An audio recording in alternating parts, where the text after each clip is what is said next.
एक फिल्म की box office कमाई के बहुत से रीजंस हो सकते हैं, लेकिन ऑस्कर लाने के लिए सिर्फ एक चीज काम आती है, वो है सिर्फ और सिर्फ मेहनत। आपने कंटेंट अच्छा बनाया है, आपने काम अच्छा किया है, तो आपको ऑस्कर मिलेगा।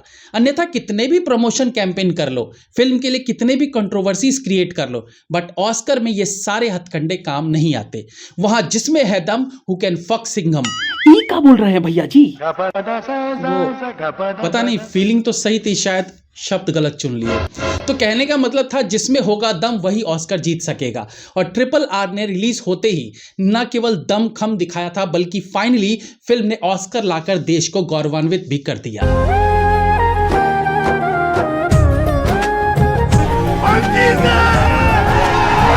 इसके साथ ही बॉलीवुड जो साउथ मूवीज की बराबरी करने की राह पर थी, फिर उससे 10 कदम नीचे चला गया। तो आखिर क्यों ना करें हम बॉलीवुड वर्सेस टॉलीवुड? क्यों हम दोनों को कंपेयर ना करें? और क्यों, जैसे कि अक्सर बॉलीवुड एक्टर्स कहते नजर आते हैं कि डोंट से बॉलीवुड टॉलीवुड, से इंडियन सिनेमा, वो हम क्यों कहें जब सचमुच साउथ वाले ट्रिपल आर जैसी देश के पॉजिटिव साइड को दिखाने वाली फिल्म बनाकर भी ऑस्कर जीत कर लाते हैं, और बॉलीवुड में अपने ही देश को कई मौकों पर गलत दिखाकर उसे नेगेटिव वे में प्रस्तुत कर बॉक्स ऑफिस पर चवन्नी भी नहीं कमा पाते। तो क्यों ना कंपेयर करें दोनों को? अरे फिरंगी हमारे देश में आकर स्लम डॉग मिलियनेयर जैसी फिल्म बनाते हैं, देश को स्लम की तरह पूरी दुनिया को दिखाते हैं, गरीबी, भुखमरी, क्राइम के तौर पर देश को पूरी दुनिया के सामने पेश करके ऑस्कर जीत ले जाते हैं। और हमारे यहां खुद के डायरेक्टर, राइटर, फिल्म मेकर अपने देश के पॉजिटिव साइड को दिखाने में शर्माते हैं। बॉलीवुड में हीरो को धोती नहीं पहनाई जाती, क्योंकि धोती को जोकर का पहनावा माना जाता है। यहां हीरो 8 पैक लिए किसी क्लब में ड्रग्स लेते दिखाया जाए तो कूल कहलाता है, लेकिन साउथ मूवीज में वो अपने हीरो को व्हाइट लुंगी पहनाकर प्रस्तुत करते हैं। वो अपने कल्चर, अपने पहनावे को फिल्म में बढ़ा चढ़ाकर दिखाते हैं। लेकिन बॉलीवुड आज भी पश्चिमी सभ्यता के पीछे भाग रहा है। बिना ड्रग्स, शराब, वल्गैरिटी के कोई फिल्म पूरी नहीं होती। और आजकल तो यहां एक भी फिल्म बिना गे, लेस्बियन सेक्स दिखाए पूरी नहीं होती। ये स्टैंडर्ड है हिंदी सिनेमा का। ट्रिपल आर फिल्म में अंग्रेजों के खिलाफ भारत के क्रांतिकारियों की भिड़ंत दिखाई गई, जो गर्व करने योग्य है। और फिल्म ने न केवल बॉक्स ऑफिस रिकॉर्ड को ध्वस्त कर दिया था, बल्कि अब तो ऑस्कर लाकर सबकी बोलती ही बंद कर दी। पिछले दिनों पठान फिल्म को ट्रिपल आर से कंपेयर किया जा रहा था। वैसे तो दोनों का कोई कंपैरिजन है नहीं, एक कहा दूसरी कहा, बट स्टिल बॉक्स ऑफिस कमाई को लेकर बहुत से आंकड़े दिखाए जा रहे थे। आंकड़ों की सच्चाई पर मैं नहीं जाऊंगा, क्योंकि उस पर बहुत बात हो चुकी है।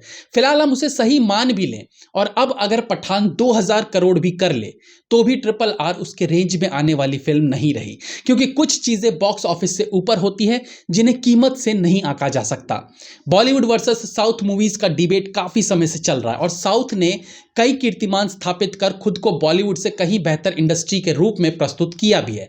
लेकिन पठान, भूल भुलैया 2 जैसी फिल्मों के बाद कहीं ना कहीं बॉलीवुड भी एक तरह से बॉक्स ऑफिस पर वापसी कर रही थी। देखो, मानो या ना मानो, दोनों इंडस्ट्रीज के बीच कंपटीशन तो रहता ही है। तो जैसे तैसे बॉलीवुड अब साउथ की बराबरी कर ही रही थी कि ट्रिपल आर की इस लंबी ऑस्कर छलांग ने एक बार फिर बॉलीवुड को पीछे छोड़ दिया है। बाकी गर्व तो हर किसी को होना चाहिए, चाहे बॉलीवुड हो चाहे टॉलीवुड हो, क्योंकि अवार्ड तो फाइनली घर पर ही आया है।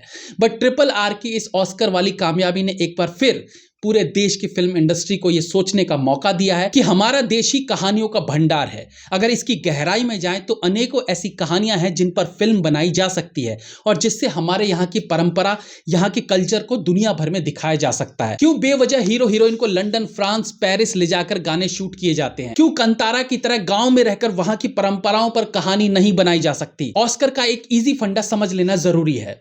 हम अमेरिका के लिविंग स्टैंडर्ड पर वहां की सभ्यता को अपने यहाँ की फिल्म में दिखाकर ऑस्कर में भेजते हैं। अब वहां के जजेस को उन्हीं के यहाँ की कहानियों को दिखा रहे हो, जिसे वो आपसे ज्यादा बेहतर समझते हैं, और उनके लिए कुछ नया नहीं है।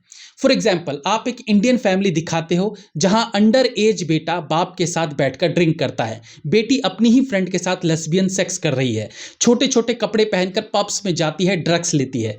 ऐसी कहानियां ऑस्कर में जाएंगी तो कौन देखेगा? क्योंकि आप उस कहानी पर फिल्म बना रहे हो, और वहां मौजूद मैक्सिमम लोग इस जीवन को रियल में जीते हैं। तो उस जीवन को आपसे ज्यादा वो अच्छे से जानते हैं। उनके लिए कहानी में कोई नयापन नहीं है। लेकिन जब आप अपने देश की 200 साल पुरानी घटना पर फिल्म बनाते हो, अपने कुल देवता पर फिल्म बनाते हो, अपने गांव की किसी अनोखी कहानी पर फिल्म बनाते हो, और फिर उसे इंटरनेशनल लेवल पर भेजते हो, तो वो उनके लिए नया होता है। उन्हें नहीं पता था कि कुल देवता कौन है, क्रोधित होने पर कैसे रिएक्ट करते हैं। वो चीज उन्हें अट्रैक्ट करेगी। अरे दारू शराब लौंडियाबाजी तो वो खुद रोज करते हैं, तुम नया क्या दिखा रहे हो। इंडिया को इक्का दुक्का जितने ऑस्कर अब तक मिले हैं ये सबसे ज्यादा स्पेशल है इंडियन होने के पॉइंट ऑफ व्यू से, और इसके लिए मैं दिल से एस राजामौली का धन्यवाद करता हूं, MM Kreem, junior NTR, Ramcharan, choreographer, सबका धन्यवाद करता हूं कि जिन्होंने मुझे ये मौका दिया कि आज मैं यहाँ खड़ा होकर ऑस्कर ले पा रहा हूँ। भैया जी होश में आइए, ऑस्कर आपको नहीं मिला है। हाँ, मतलब भावनाओं में इधर उधर निकल जाता हूँ। Be safe, have fun and enjoy Naatu Naatu. Have a nice day.